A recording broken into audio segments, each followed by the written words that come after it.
next speaker is going to bring you up to speed, as it were, on the current state of events as they stand, if we were to consider this, of course, January 1st, 1812.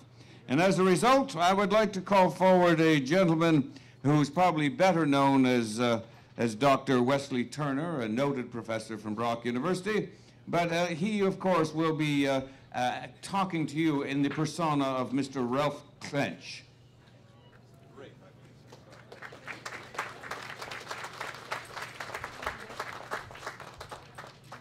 Your Honor, ladies and gentlemen, allow me to introduce myself. My name is Ralfe Clench. I was born in 1762 in Schenectady, New York. I fought for His Majesty the King in the rebellion, now called the American War of Independence.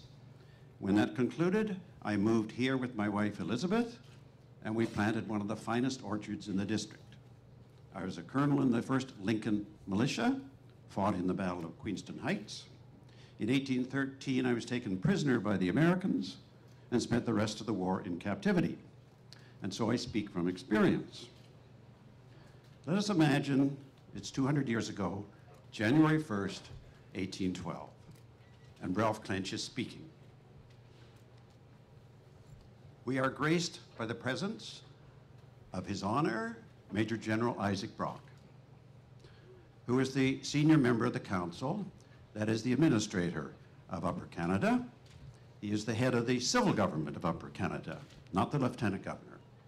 He has the authority and prestige of the lieutenant governor without the title. So he's head of the civil government. He's also commander of the forces in Upper Canada. That is the British troops, the militia, and the naval force known as the Provincial Marine. The combination of the military and civil authority in the hands of General Brock gives us comfort because there's increasing war talk in the United States. We know about this from the newspapers, from letters, and from what travelers tell us. And I'm referring to the speech of President Madison on November the 5th, 1811, speech to Congress, and in the House of Representatives, at the end of the month, the report of its Committee on Foreign Relations, and the comments and speeches of such prominent members of the House as Peter Porter, Richard C. Calhoun, and Henry Clay of Kentucky, who is the Speaker of the House. And what these voices are saying increasingly is that the United States, in its quarrel with Great Britain, should turn away from diplomacy and trade sanctions and instead go to war. Now, war, we know, with the United States, the first step or the first action would be the invasion of Upper Canada. This town would be attacked early because of the importance of Fort George. And so our homes and farms would be destroyed. Our families would suffer injury, death, and distress. And what for?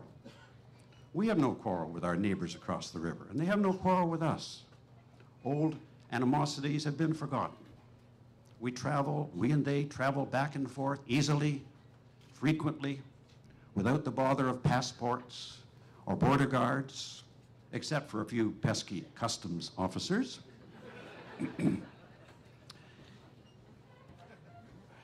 Sir, we have great confidence in your leadership, and we appreciate the efforts you have been making to improve the defenses of Upper Canada.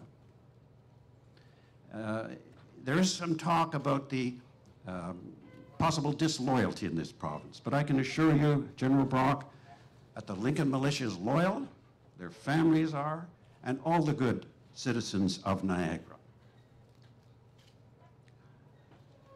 Let us imagine it's January 1st, 1812. We do not know what the year will bring, the scourge of war or the blessings of peace. But we hope and pray that the governments of His Royal Highness, the Prince Regent, and of President Madison will negotiate an end to their differences and restore good relations. Your Honor, with your permission, Ralfe Clench will now withdraw, and I thank you all for your attention.